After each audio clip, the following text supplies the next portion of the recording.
Popoff here from the Contrarians. Welcome back to another edition of Reliving Old Reviews as a useless tool of confusion. This is the show where it's just a short thing. You know, these are not long episodes, where we just look at an old review, an old period review from the time of an album that grew in stature over time, just to see if the reviewer got it right, realized the historical importance that was going to come from this record, what they compared it to at the time when there wasn't much to compare it to.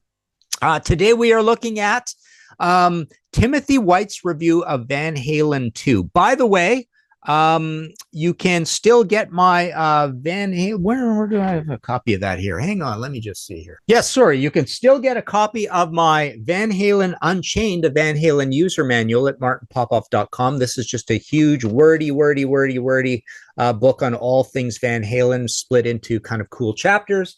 And also I have available, this is more recent, Van Halen at 50/50 career highlights. This is full color throughout.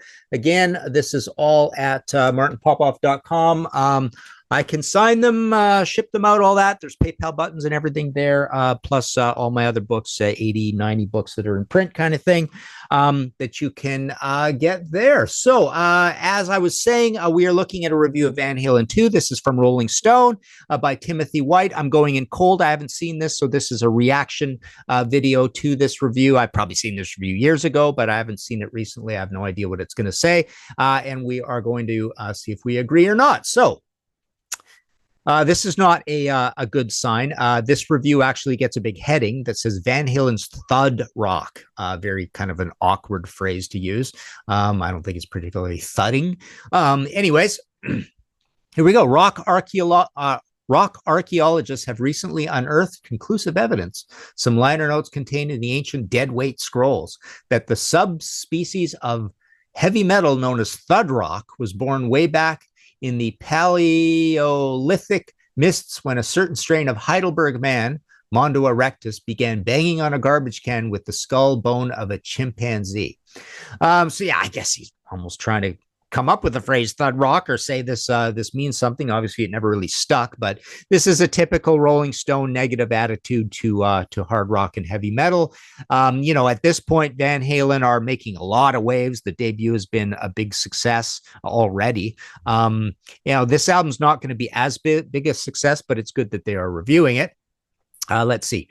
Predictably, these findings received scant attention in the world's music press until the discovery off the coast of Sumatra last month of a number 4 gauge trash barrel whose artfully dented surface has markings that could only have been made by a slope-headed Stone Age percussionist. And now a research team of MIT-trained musicologists has deducted that this early primate was pounding out the same hectic boogie tempo found throughout Van Halen 2. Both anthropologists and musicians were stunned by the news, and Dr. Kenneth Clark and Leonard Bernstein are reportedly collaborating on a book about the breakthrough, with Robert Stigwood holding the film rights. So a lot of, you know, name dropping of you know, people who are known at the time. This is also, you know, this goes back to the era when reviews could be a little more conceptual. Sometimes, I mean, some I've gone through and I not bothered to even do this show on, where I've seen, you know, long reviews by the likes of Nick Tosh and Lester Bangs that are fully conceptual throughout. And it's like, I mean, you got to eventually say something kind of useful to these things. So yeah, I think that was a fair bit of wasted space. Just a writer sort of getting his rocks off kind of thing.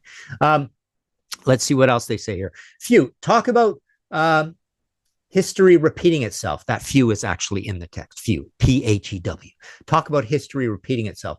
Van Halen is the latest rock act to fall out of a family tree of deadbeats whose ancestry includes slave drummers on Roman galleys, Ginger Baker's Air Force, and the street crews of the New York City Department of Sanitation. So, as we found with a lot of these old reviews, you get a reference to something that no one's going to remember anymore. And this, in this case, is Ginger Baker's Air Force. And then again, just putting it down, saying this is a bunch of noise, and saying Van Halen's kind of the latest act making a bunch of noise. But as we know, they are completely remarkable and interesting, from, you know, personality all over the place, explosive. To me, this is, I've always said that this is Van Halen's first album where they have like that sort of chaotic unpredictability of the Who, where the first album is much more conservative, but Van Halen 2 is just crazier. But this blockbusting four-man band is not without some outside influences. Scattered throughout Van Halen's second album are various vanilla fudge bumps and grinds, and Aerosmith-derived pseudo-bravado, a bit of Bad Company, basement funk, and even a few humble pie mini rave-ups. So that's classic. I mean, that's one of the main reasons I wanted to do this show is just see what sort of references come up when people try to describe this new thing called heavy metal. Although we're in 1979 here, there's all sorts of heavy metal. Heavy metal sort of figured out by this point, but not by this writer. Timothy White has no idea, what's come by. So he's comparing this to Humble Pie, Bad Company. Aerosmith makes sense. It is quite adjacent to Aerosmith, but not vanilla fudge either. So, definitely if Timothy White knew his metal better, he probably would have mentioned some other things like, Montrose, Kiss, Black Sabbath, Judas Priest, Rainbow, all that kind of stuff. Who else from the States? And even Moxie, Rush, Tease, to be Canadian about it, right?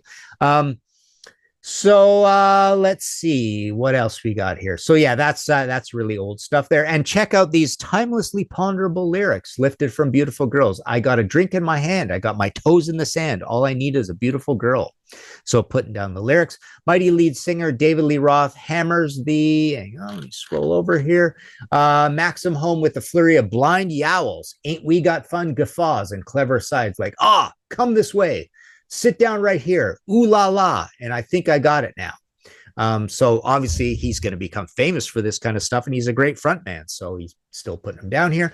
From Somebody Get Me a Doctor to DOA, the material on Van Halen 2 comes up consistently ruminative and semi-rollicking, fleshed out as it is by the stilted instrumental blarings of lead guitarist Eddie Van Halen, bassist Michael Anthony, and drummer Alex Van Halen. Of course, he's kind of getting that wrong too, because obviously this is super exciting playing. It's very jazzy and progressive and white knuckle, right?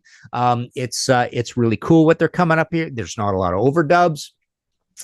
Let's see. Thanks to the behind the scenes assistance of guitar technician Robin Rudy Liren and drum kit setup craftsman Greg Emerson, the players are free to recreate every familiar squawking fuzz tone riff, leaden bass run, cowbell clunk, and rumbling drum eruption known to their genre. So again, doesn't like this genre, and it's not particularly leaden about this album. And yeah, funny mentioning the text here. How I'm sure this is the only review ever that Greg Emerson and Robin Rudy Liren have been part of.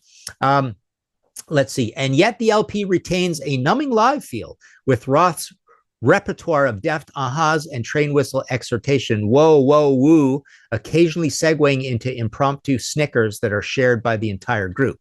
So that's funny. I mean, retains its rumbling live feel, true. But then where does it say, let's see, a rumbling drummer, a cowbell clunk. Where did I see something negative there that I want to mention? Anyways, I believe it does have a live feel, and that's kind of a good thing about it. Let's see. Even as I write, Van Halen is scaling the topmost reaches of the nation's record charts and conquering arena-sized crowds from coast to coast. Like the Stone Age, these flawless thud rockers will probably be around for a long time, and they deserve any notice they get. Dig it or not, I've had this amazing 31-minute artifact on my turntable for hours, and after almost one careful listening, I'm utterly convinced that the members of Van Halen must have been up half the night creating it. What an effort. Wow. He gets at something there that's actually true. This album has a super spontaneous feel.